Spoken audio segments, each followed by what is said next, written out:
말씀하신다. 이 성경이 곧 예수님 자신을 가리켜 말씀하신다. 이렇게 증언하였습니다. 마태복음 1장 1절을 보게 되면 아브라함과 다윗의 자손 예수 그리스도의 계보라. 예수 그리스도의 가계를 말하는 것이죠. 어떻게 족보가 이어졌는가. 그러면서 아브라함부터 다윗에 이르기까지 예수 그리스도의 족보를 쭉 열거를 합니다. 오늘 이 룻기서도 마지막은 그 족보에 대한 이야기로 마치게 됩니다. 이것은 다시 말하면 예수 그리스도는 틀림없는 아브라함의 자손이고 또한 그분은 오시리라 말씀하셨던 그리스도 메시아가 맞다라는 것을 확인시켜 주는 것이었습니다. 사람들은 예수 그리스도, 즉 요셉의 아들 예수, 그가 그리스도라는 것을 믿지 않았습니다. 부인하였습니다. 그러나 오늘 구약의 이 룻기서는 족보를 통하여서 예수가 바로 그 아브라함과 다윗의 자손으로 오신 것을 확인해 줍니다. 그래요. 아브라함과 다윗의 왜 족보가 중요한가? 그것이 바로 그리스도와 이어져 있기 때문에 그렇습니다. 우리 18절부터 22절을 보겠습니다. 베레스의 기본은 이러하니라. 베레스는 헤스론을 낳고 헤스론은 람을 낳았고 람은 아미나답을 낳았고 아미나답은 나손을 낳았고 나손은 살몬을 낳았고 살몬은 보아스를 낳았고 보아스는 오벳을 낳았고 오벳은 이새를 낳았고 이새는 다윗을 낳았더라. 그러니까 이 족보를 통해서 이렇게 유다의 자손에서 다윗이 태어난 것을 확인하게 됩니다. 그리고 이 다윗의 자손에서 예수 그리스도가 태어났던 것을 마태복음 1장 1절에 증언하는 것이죠. 그 가운데서 룻기에서 룻이라는 여인이 왜 중요한가? 그건 바로 이 계보에 룻이라는 여인이 등장하기 때문에 그렇습니다. 룻은 보아스를 만나서 오벳이라는 아이를 낳습니다. 21절이죠. 살몬은 보아스를 낳았고 보아스는 오벳을 낳았는데 이 오벳이 누군가? 22절에 이렇게 마칩니다. 오벳은 이새를 낳고 이새는 다윗을 낳았더라. 그래서 룻이라는 여인이 중요하다는 것이죠. 룻이 보아스와 결혼했기 때문에 바로 오벳이 나왔고 오벳은 이새를 낳고 이새가 성군 다윗을 낳았다. 다윗은 보아스와 룻이 낳은 오벳의 손자가 되는 것이죠. 오벳은 바로 다윗의 조부가 됩니다. 조부.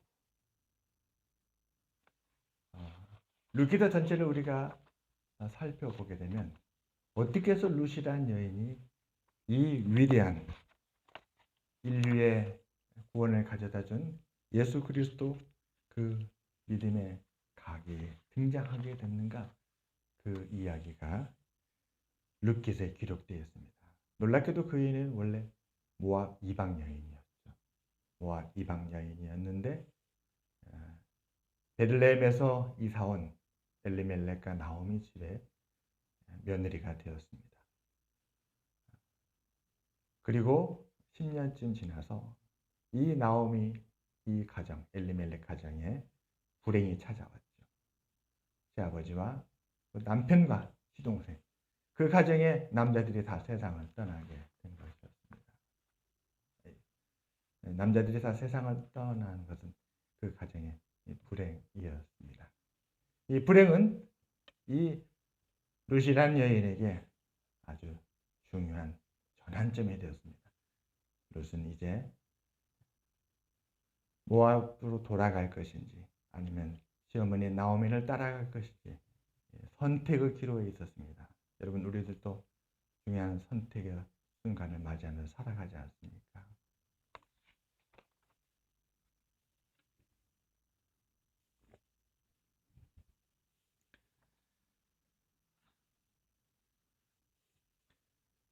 모든 걸 다 잃어버렸을 때에 절망이 찾아옵니다.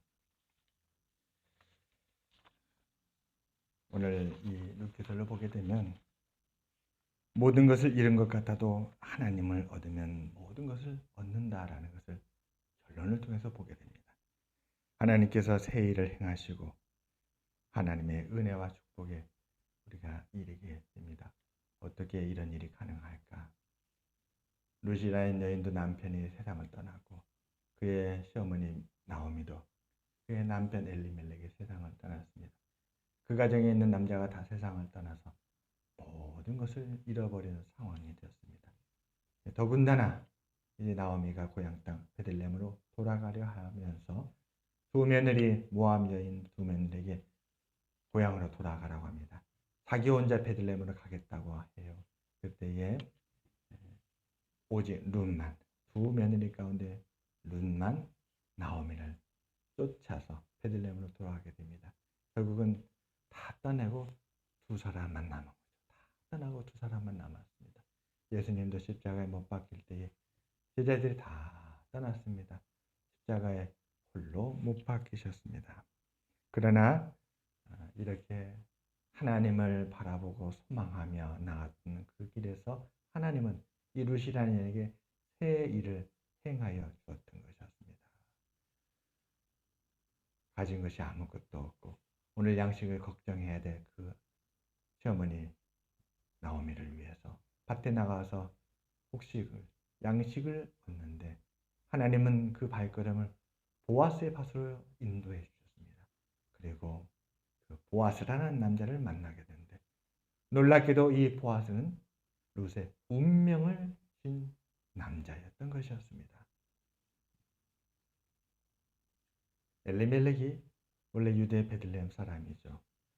그는 세상을 떠나면서 기업을 남기고 떠났습니다. 우리들도 세상을 떠나게 될 때 각자 자기의 소유를 남기게 됩니다.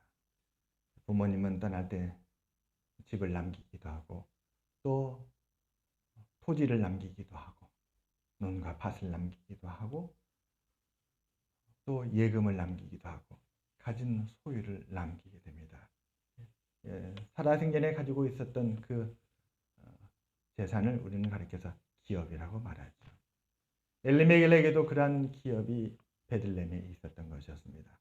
그가 세상을 떠나면 어떻게 됩니까? 부모가 세상을 떠나면 그 모든 소유가 자녀에게 상속이 되죠. 자녀에게 상속이 되니까 말론과 기르려는 두 아들에게 상속이 되는데 두 아들이 다 세상을 떠나버렸습니다. 그럼 누구한테 상속이 될까요?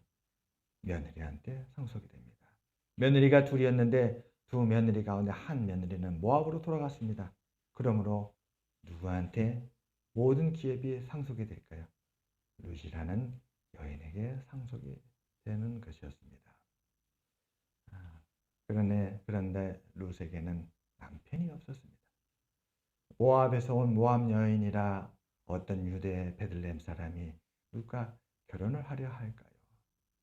그녀의 앞길은 가정을 이루기에도 너무 고통스럽고 절망적이었던 것이었습니다.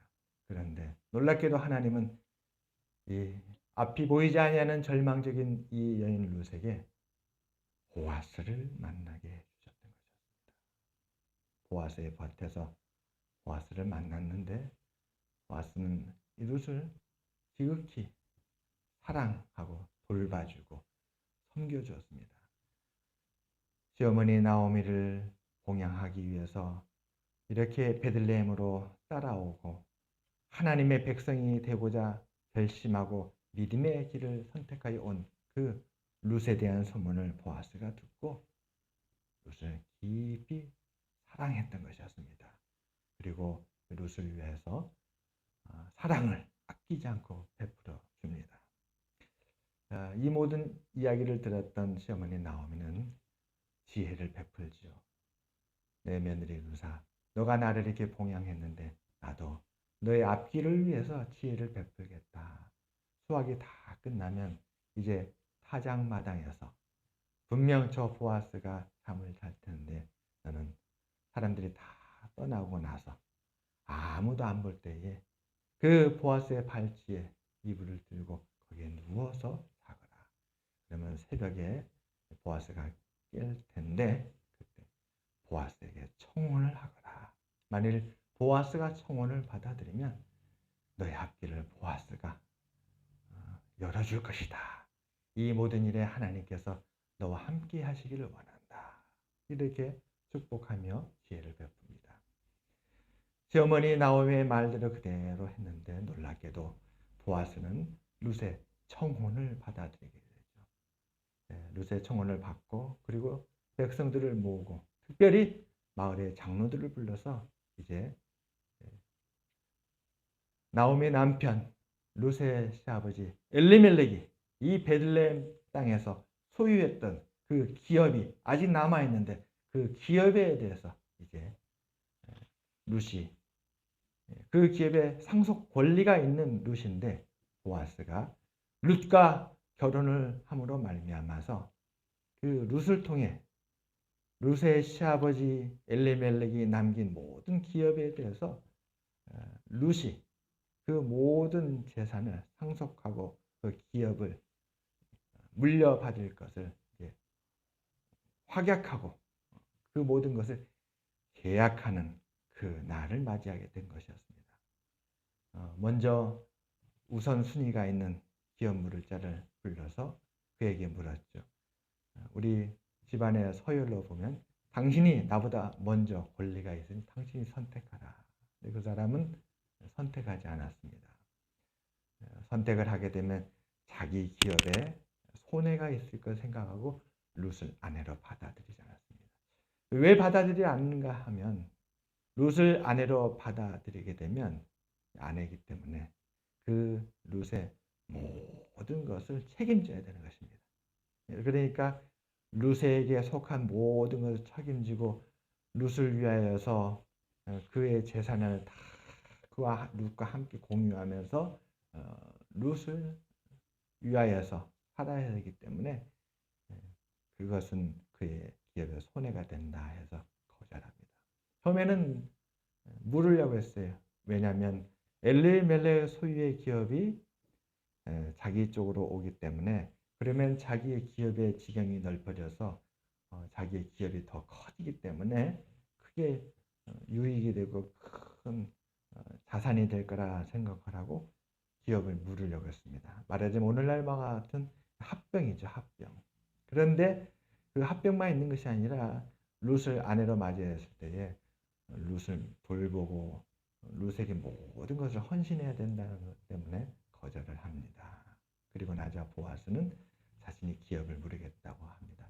여러분, 보아스가 기업을 물으겠다고 할 때 그 의미는 전적으로 죽은 엘리멜렉과 그 가문과 그리고 룻을 위하여서 자기가 헌신하고 섬기겠다라는 그런 뜻이었습니다. 어떻게 해서 가능했는가? 악한 자에게는 그렇게 안 하겠죠. 재산만을 노리는 사람에게는 결코 그렇게 하지 않을 것입니다. 모압 여인 룻이 베들레헴으로 따라왔는데 알고 보니까 그 속내가 그 엘리멜렉의 기업을 탐내서 이렇게 따라왔다면 절대 안 하죠. 오히려 쫓아낼 것입니다. 그러나 소문은 이 룻은 참 효부다. 너무나도 아름다운 믿음의 여인이다. 그리고 자기 눈으로 그 아름다운 믿음을 확인했던 것이었습니다. 그렇기 때문에 이 귀한 여인을 위하여서 기꺼이 자기가 헌신하고 섬기고 사랑으로 품어서 하마터면 사라질 뻔한 그 기업도 다시 회복하고 또 이 여인도 아름다운 인생을 살아갈 수 있도록 자기 아내로 맞이하고 뿐만 아니라 그 둘 사이에서 아이가 태어났는데 이 아이는 어떤 아이입니까? 룻의 아들은 엘리멜렉의 손자가 되기 때문에 엘리멜렉은 비록 세상을 떠났지만 그가 남긴 모든 소유에 대해서 모든 재산에 대해서 이 손자 오벳에게 권리가 있어서 다 상속이 되었던 것이었습니다. 엘리멜렉의 재산은 단 하나도 남김없이 말하자면 며느리 룻을 통하여서 그 룻이 낳은 엘리멜렉의 손자나 마찬가지죠. 그 오벳에게 다 상속이 되었던 것이었습니다. 그리고 하나님은 이 아름다운 여인을 통하여서 이 땅에 다윗이라는 하나님의 아름다운 일꾼이죠. 하나님의 아름다운 백성, 하나님의 아름다운 세운 지도자 그 다윗이 이 땅에 오게 했던 것이었습니다. 오늘 우리도 룻과 보아스처럼 하나님을 선택하고 하나님을 믿고 그 뜻을 소망하면 반드시 하나님이 베푸시는 놀라운 축복에 이르게 될 것입니다. 잃어버린 것이 우리를 절망하게 만들지 마시기를 바랍니다. 오히려 하나님을 얻기 위해서 필요하다면 우리가 소유한 것을 잃는 것도 우리에게 큰 유익이 되리라 믿습니다. 하나님 은혜가 우리에게 너무나 큰 것을 보게 됩니다. 여러분 우리들도 갈팡질팡할 때가 있죠. 이렇게 해야 될까 저렇게 해야 될까. 앞날에 유익을 바라보고 달려가는 사람은 그 유익에 이르지 못할 것입니다. 설령 그 유익에 이른다 할지라도 그것은 거룩한 유익이 되지 못할 것입니다. 우리가 시편 1편을 살펴보게 되면 놀라운 것은 행복이라는 것, 축복이라는 것은 부산물로 따라오는 것이었어요. 하나님을 선택하고 하나님을 바라보고 가는 길은 사실은 고난의 길이죠. 그러나 그 고난을 견디고 믿음으로 꿋꿋이 그 길을 포기하지 않으면 놀랍게도 하나님이 그러한 우리에게 은혜를 더하여 주시는데 그 은혜가 바로 사람들이 바라는 위로요, 축복이요, 또 부요함이요, 풍성함이요, 또 형통이 아닌가 합니다. 복 있는 사람은 오직 여호와 율법을 즐거워하여 그 율법을 주야로 묵상하는 자로다. 저는 시냇가에 심은 나무가 시절을 쫓아 과실을 맺으며 그 잎사귀가 마르지 아니한 같으니 그 행사가 다 형통하리로다. 룻이란 여인에게 나오미란 여인에게 고난이 왔습니다. 그러나 그들은 그 고난 속에서도 하나님 섬기기를 포기하지 않았습니다. 하나님의 백성 되기를 희망하였습니다. 하나님을 향하여 나갔습니다. 그래야 할 때에 하나님은 그들에게 새로운 기회를 주시고 새 가정을 만들어 주셨으며 그들을 더 큰 축복과 은혜로 이끄셨던 것이었습니다. 오늘 우리에게도 이러한 축복이 있기를 주님의 이름으로 축원합니다. 기도하겠습니다. 하나님 아버지,